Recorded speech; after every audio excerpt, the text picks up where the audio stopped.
गोवर्धन में एक झाड़ू लगाता था एक बालक। उस बालक को मंदिर प्रवेश का अधिकार नहीं था। बंधुओं एक बात बताएं, ये हमारे मंदिरों में गैर लोगों का प्रवेश आदि बीच में बंद क्यों रहा? कई मंदिरों में आज भी बंद है, क्योंकि लोग जाते भक्त बन के और मंदिरों में जाकर के फिर कुछ अनुचित कृत्य करते थे।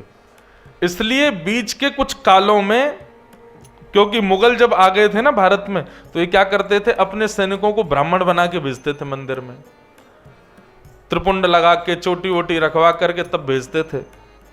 और वही ब्राह्मण वेश में गए हुए मुगलों के सैनिक गौ मांस बांध के ले जाते और मंदिरों में जाके गौ मांस फेंक के आते, ठाकुर जी पर जाके चढ़ाए आते, अनुचित कर आते, तलवार आदि छुपा के ले जाते, मंदिर में जाके तोड़ फोड़ मचा देते। इसलिए फिर बड़े बड़े मंदिरों में नियम बना दिए गए,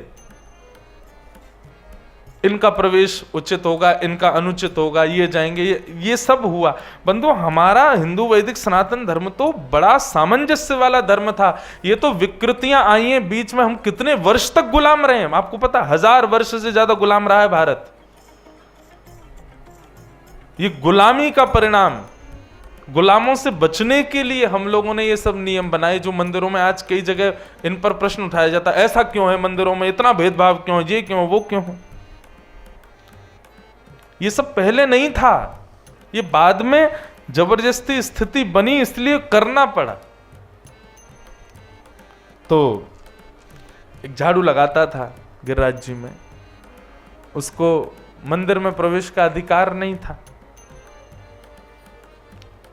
तो वो क्या करता था, बाहर बैठ जाता था और मंदिर से आने वाले सारे वैष्णवों से पूछता था, ठाकुर जी कैसे लग रहे हैं। ऐसा ही चरित्र आता है ताज बेगम का। ताज बेगम अकबर की पत्नी हुई, उनको भी ठाकुर जी इतने प्रिय लगते थे, पर मंदिर में प्रवेश नहीं होता था। तो प्राचीन काल में भारत में खिड़कियां होती थी मंदिरों में, वहां खिड़की से जिनको अंदर प्रवेश नहीं वो वहां से दर्शन करते थे। ताज बेगम को कई जगह दर्शन नहीं होता तो बाहर बैठ जाती और दर्शनार्थियों से पूछती कैसे लग रहे हैं ठाकुर जी। बोले ऐसे लग रहे हैं, ऐसे लग रहे हैं, ऐसे लग रहे हैं। आहा, उसी का चिंतन करके अपने चित्त में और फिर एक सुंदर चित्र बनाती और चित्र बना करके दर्शनार्थी से पूछती, भैया बस एक बार देख के बता दो ऐसे लग रहे हैं ठाकुर जी। तो दर्शनार्थी कहते अरे तुम तो ऐसा लग रहा है कि बिल्कुल भीतर के ठाकुर जी का चित्र खींच लाई हो, इतने सुंदर। प्रत्यक्ष जैसे ठाकुर जी भीतर होते थे वैसा चित्र बना देती थी ताज बेगम। अंदर तो जा नहीं सकती, सुन करके चित्र बनाती थी। और स्थिति ऐसी पहुंच गई ताज बेगम की कि करते करते करते अब तो यह हो गया था कि ताज बेगम बिना पूछे चित्र बनाती और चित्र बना के केवल अपने प्रेम के प्रमाण के लिए दर्शनार्थी से पूछती, क्या ठाकुर जी ऐसे लग रहे हैं। बोले हाँ बिल्कुल ऐसे ही धर रहे हैं। अरे हमारी भी दृष्टि नहीं गई, तुमने जो जो माला पहनाई है ये भी ठाकुर जी ने पहनी है। तब ताज बेगम के नेत्र सजल होते कि अब मेरे चित्त में ठाकुर जी बैठ गए, मतलब जैसा मैं सोचती हूँ ठाकुर जी वैसे ही श्रृंगार करते हैं। ताज बेगम की इस कथा से हमने एक चीज सीखी, आपको बताएं, आप भी किया करो। ठाकुर जी के कभी मंदिर में जाओ ना तो पहले ही बाहर से सोच के जाओ, ठाकुर जी अगर आज आपने मुकुट पहना होगा और उस मुकुट पर मोर पंख लहरा रहा होगा, नीचे सोने की मोती की लर लग रही होगी, या आपने आज नीला वस्त्र पहना होगा या पीला होगा या ऐसा पटका डाल रखा होगा, कुछ भी 5-6 चीजें सोच लो, इनमें से कुछ भी मिल गया तो समझ जाएंगे कि ठाकुर जी आप हमसे प्रेम करते हो।